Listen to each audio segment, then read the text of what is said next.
I mean, there's obviously music's a big part of your act, and the songs are sort of fantastic, and been compared, I think, rightly to Tim Minchin, which I think is the kind of the ultimate. Isn't that a bonkers comparison? That's amazing. It's fucking. Sorry for swearing. But they're, the wittiness of the lyrics and the tunes, they're very, you're a fantastic musician.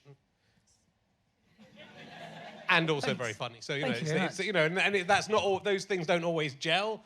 You get musical comedians who aren't very musical and funny, and you get musical comedians who are very musical but not funny. But it's quite, but some of the best, Bo Burnham and Tim Minchin. Absolutely. I think there's two types of... That's what a lovely comparison. Thank you very much, Richard. I think there's two kinds of musical comedy. There's, here's a funny song, we all know it's funny, I'ma sing it funny. Then there's, this song is funny, but I think it's really serious. You lot know it's serious, but I'm going to pretend I'm taking it really seriously. Like a sort of a David Brent, the way he sings. You don't think for a minute, he's not in on the joke, obviously. He's not in the irony. So that's what I think Tim does very, very well. It's all very earnest, and the gravitas is huge. You want to be the biggest star on the planet and put out these incredible songs, but they're about Batman and, like, cake or whatever, What's-Its. But you just treat it really seriously. That's the kind of musical comedy I like to make. Yeah. Yeah. And I suppose the Friday Night Live thing sort of broke you to the general populace. Yeah, it's fun. Yeah. It was really cold. It was hot in there. It was really nice. Like, that's how my show ends. I did I was going to say a year. That's how long Edinburgh feels. I did the Edinburgh Fringe, and that's how the show ends every night. And it went really well. And I thought, I'll do that in front of the nation. That'd be nice. It's confusing for people. Really, really confusing. Because I suppose basically what most of the nation did was go, there was a reason we didn't come to see you in Edinburgh. We don't like this at all. Why are you in our living rooms now on that square?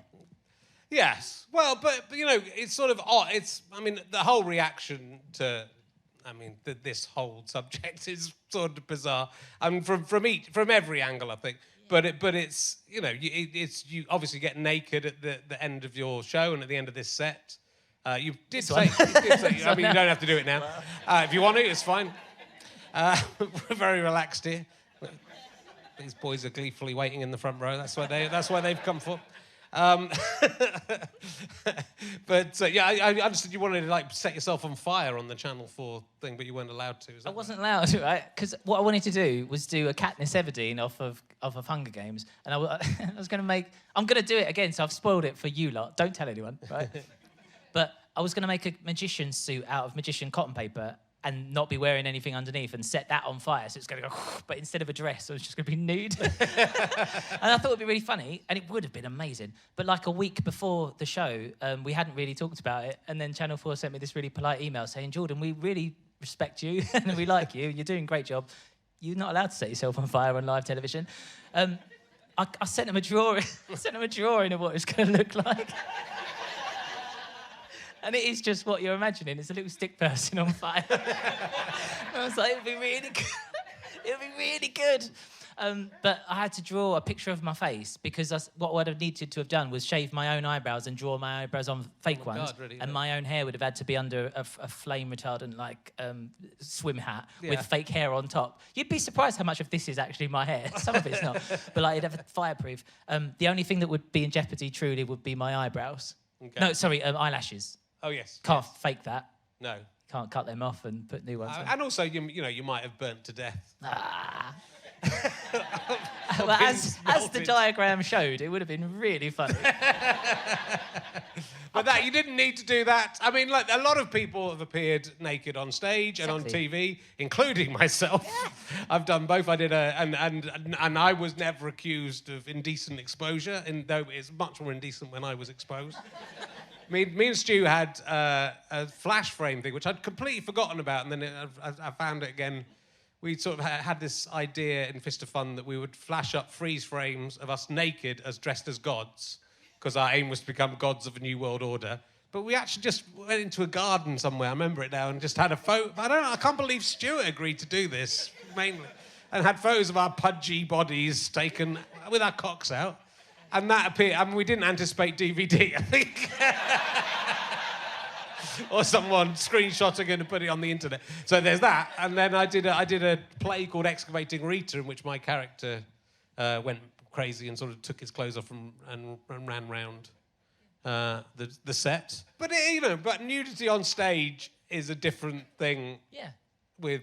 Than when... Well, than jumping out of a bush at people or whatever. Well, it's not indecent exposure, is it? So many people said stuff like, they're like, God, if I did that in a pret-a-manger, I'd get arrested. I'm like, yeah, obviously.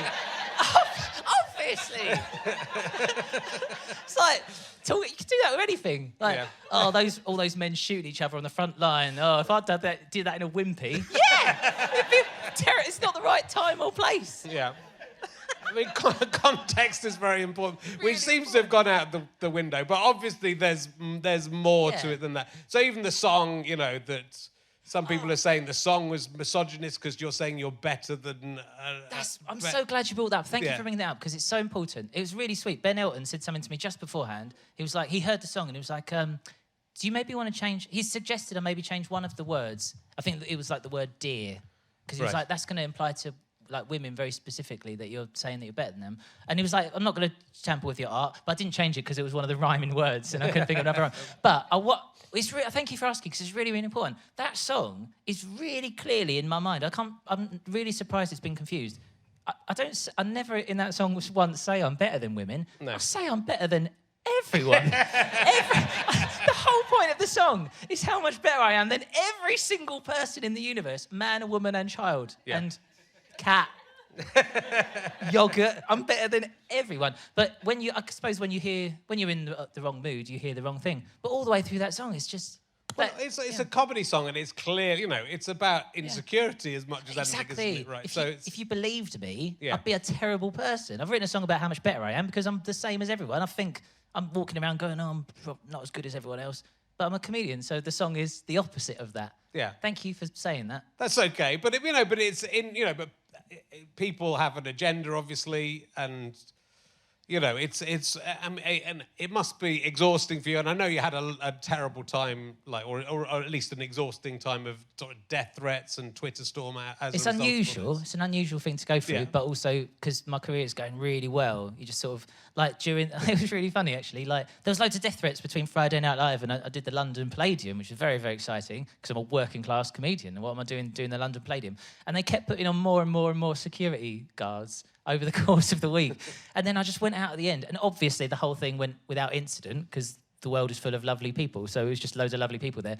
And then I had to walk through like 20 security guards to get some flowers from someone. I'm like, I'm so sorry. It's really, really odd. But they were trying to look after me. What I've noticed is that there's people sort of spring to other people's aid quite quickly, especially if they feel like there's inherently some injustice. So my life now is when I'm nude on stage, or like right now, I'm a 6-foot toddler who's having a really good time. And everyone's looking after me really, really well. It's really nice. Because they thought I got my feelings hurt, and now they don't want them to get hurt anymore. It's lovely. But, it's one of the powerful things about comedy, and one of the great things about comedy is it gives a voice to someone where everyone, comes to see you and they have to listen. Well, they don't have to, they can leave, but they have to listen to you for an hour, and you can tell your story. And, what the whole transgender debate, if it is a debate, is, it comes from both, I think most people who get het up about it are not even anything to do with it. And so, to hear someone's point of view and how they've lived their life is such an important thing.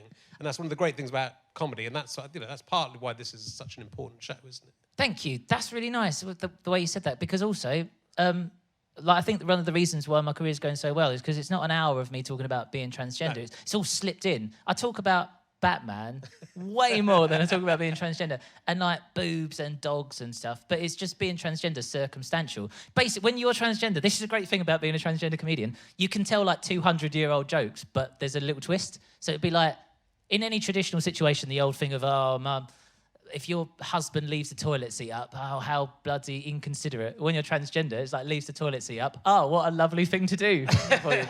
It's just, you can do like 100-year-old jokes, but they've all got a fresh, silly take. So you get to feel like a real comedian as well. I don't know if I might be rambling, but I feel like I'm a part of a lineage of comedians. I'm a comedian first, then I'm transgender after that.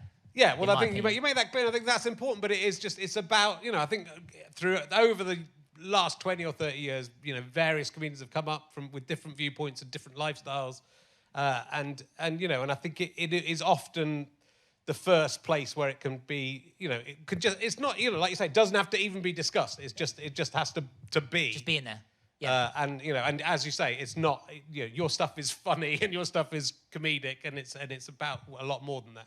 So it's just showing the humanity, I suppose, behind what has become deliberately this sort of political football that's, trying to distract us away from things. I mean, it's for the vast majority of people, it's not even something that's gonna even remotely affect their lives. Not even a blip. Yeah. We like to think there's a massive swathe of people in the middle that are like, oh, it's fine. More likely, it's a massive swathe of people in the middle going, I don't care. I really don't care. Which is why I don't talk about it too much. But yeah, we're supposed to talk about what you know, write about what you know. Yeah. I am this. Yes. I am like half. Like, do you know those picture books when you were a kid when you had to like match the top of a fireman with the bottom of a fireman?